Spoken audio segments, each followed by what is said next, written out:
All right, now we're going to turn to our guest today, which is Pastor David Humphrey. He is the pastoral care and missions pastor for United City Church in Humble, and one of our blessed church partners. And they're not only blessed, but they are a blessing. They're a blessing to Less Than the Least. They've been a huge supporter of ours. We had our annual fundraiser there last year, and they have a lot of volunteers who go into a lot of different places, and we're just so grateful to have them. And Pastor David Humphrey, welcome, and thank you for joining us today.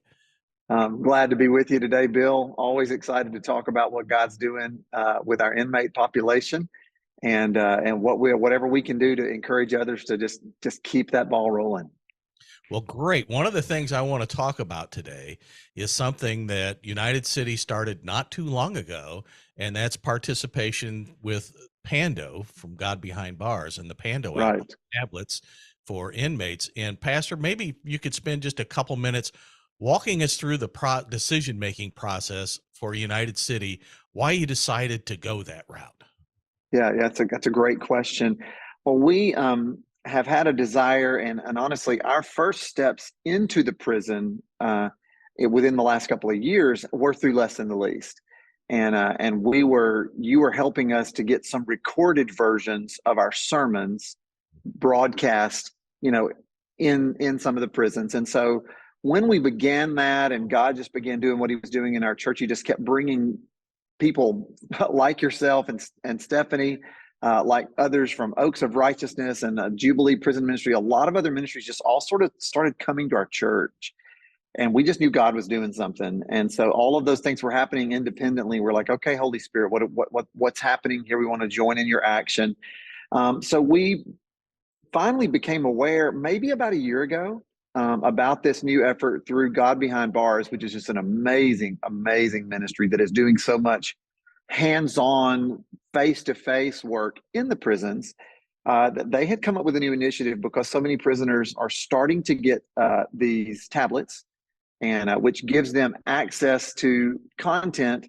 But a lot of the content, what we found on the tablets that they get, is paid content. So they have to, have money in their accounts and things like that. They also get their letters and things like that there. So there's a lot of good that's coming from the tablets. Well, the more that we began to look into this, what we realized was for an investment. So there is a financial investment.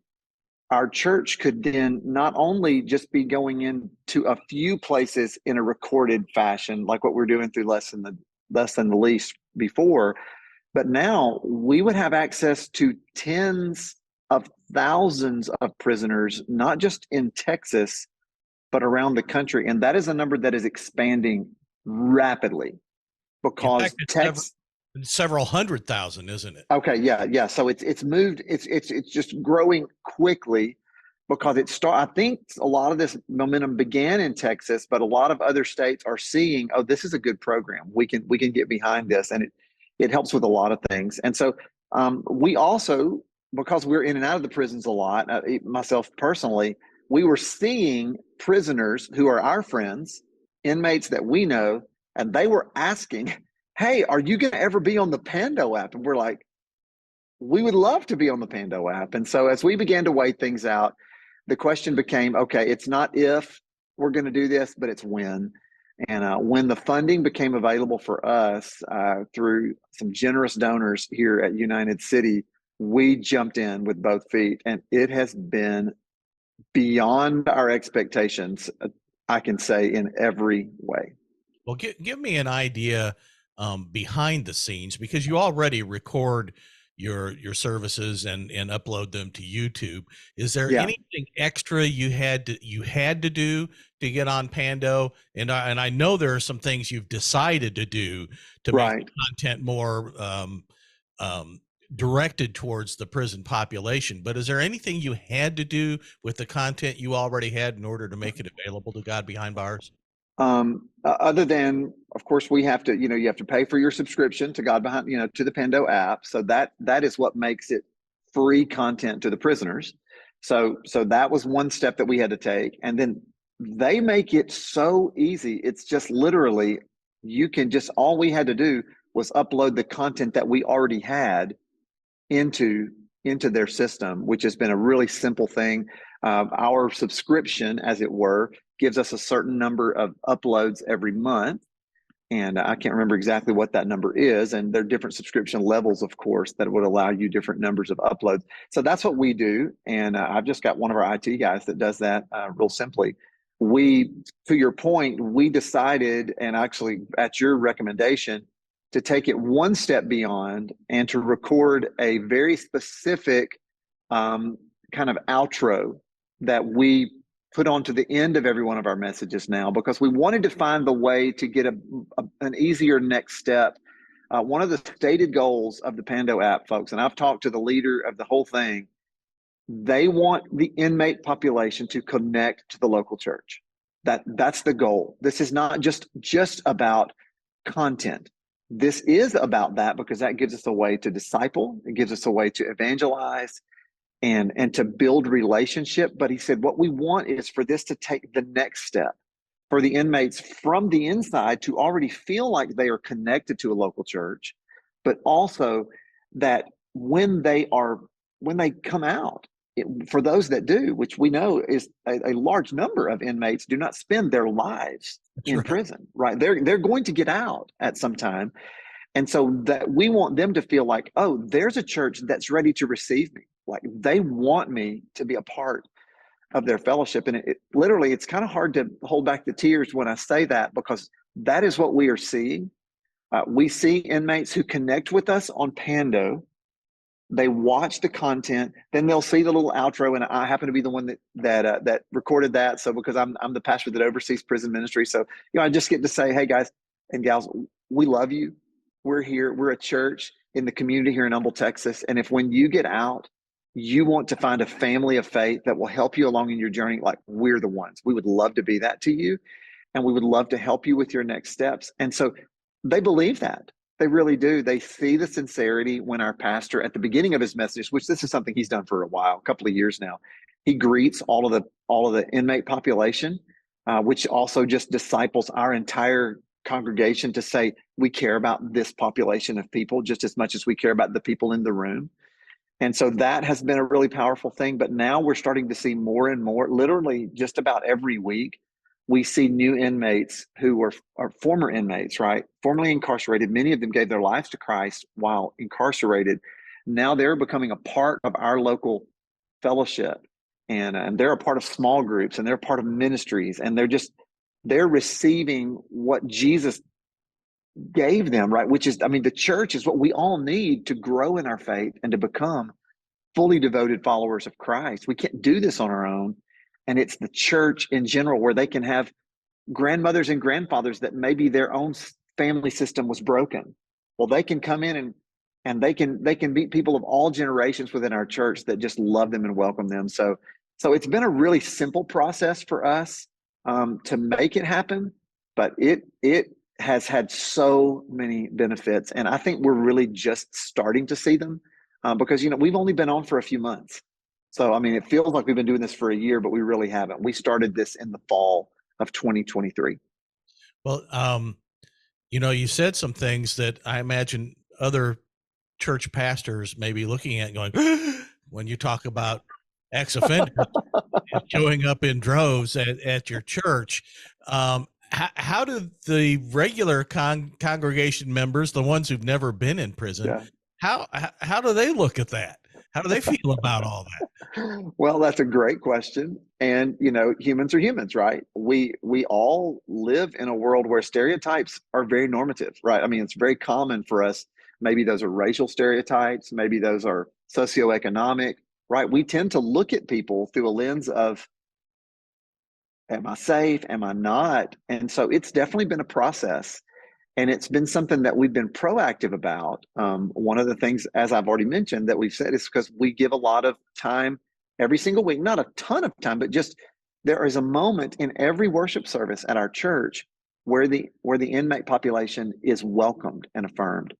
Because we have some of them who are now a part of our church, former offenders, we also, like when there's a baptism and one of them, has given their lives to Christ, and we celebrate that, sometimes we'll tell just a little of their story. So then what's happening is slowly but surely the church sees these are people whom we welcome and whom we celebrate. You know, the Bible, I literally have just been doing some teaching in Luke chapter 15, and there's these three parables that are super well known. One of them is the parable of the lost sheep, where the shepherd leaves the 99 to go in to look for the one that wandered off. And when he finds it, he's happier about that sheep than about the 99 that didn't wander off. And then you've got the lost coin. She finally finds her lost coin and she celebrates. And then you've got the parable of the prodigal son. Some people would call that the waiting father. And when there's repentance, heaven celebrates. And so there's kind of a principle that our pastor says a lot, not just about this, but really just in general. And that is, what gets celebrated gets repeated. And so when we celebrate something like, oh, we love the prison population, right? We're glad you're here. People in the congregation are slowly but surely realizing these are just people just like you and me. Yes, they've made mistakes, but I've made mistakes too. We need to welcome them. And we certainly know that Jesus welcomes. And in fact, he tells us not only to welcome them when they get out, but he says, go to them when they're inside. And so we are excited to be able to take a both and approach. And adding the Pando app into our prison ministry has just taken everything to an entirely different level. I was literally in Lynchner State Prison last night, showing prisoners who are there. I was telling them, yeah, so we're with United City. And they're like, are you on the Pando app? I said, yes. I took them to the Pando. He brought out his tablet. I took him to the Pando app.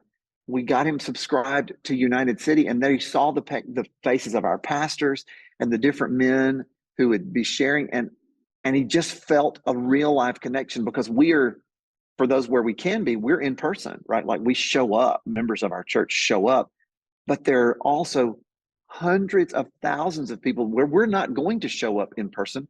We can't get into all those places. They're in other states and across the country, Well, but we're still. some of them are in ad seg or in areas of the prisons that we can't go to, or who can't come to church. That's or right.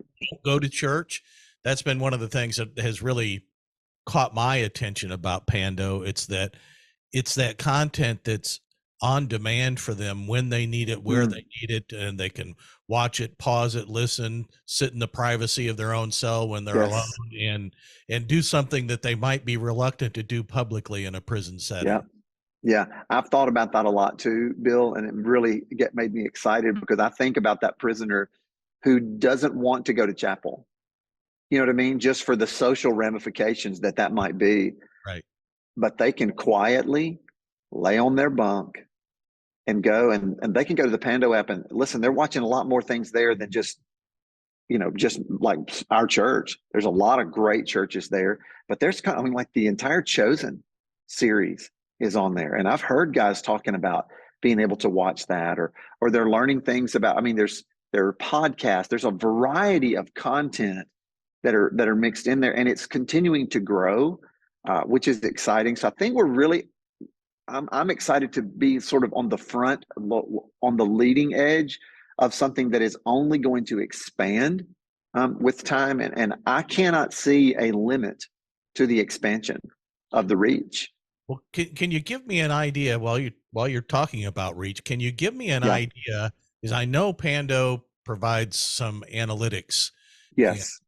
I think you guys are on the basic subscription, so you get just some basic analytics. Can you give me an idea of what kind of reach United City is getting? Because United City is in Humble. It's not a Lakewood. It's not an Elevation Church, right? It's United City in Humble, Texas.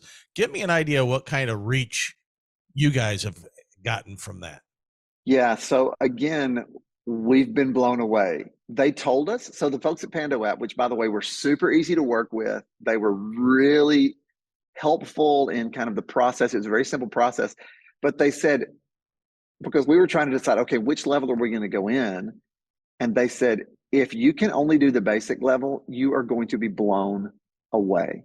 And I was like, okay, well, let's just see. Our church really likes to follow and to track. We're like, let's see how it goes. I said, I tried to believe that, but we like to track attendance. We like to track just to see, okay, how many people are giving their lives to Christ? What's going on with this? Well, I'll tell you, we've been doing this for, I guess it's been about 4, maybe 5 months now. So we started this in the fall of 2023. We've had several inmates receive Christ, and that's exciting. That's a great thing. But we have had 107,000 of our worship services watched at last count. Wow, 107,000 people. 107,000 worship services that we, because we choose, some churches choose to upload only a sermon. But when we talked to the folks at Pando, they said, if you will upload your entire worship service, you're going to have a lot, even more traction, because they're looking for that music content as well, right? And the testimonies and the baptisms. They want to have a full worship experience. So we're like, okay, we're going to go all the way. And so that's what we do. We upload, I want to say maybe we upload 6 or 8 a month. I think that's what our subscription allows us.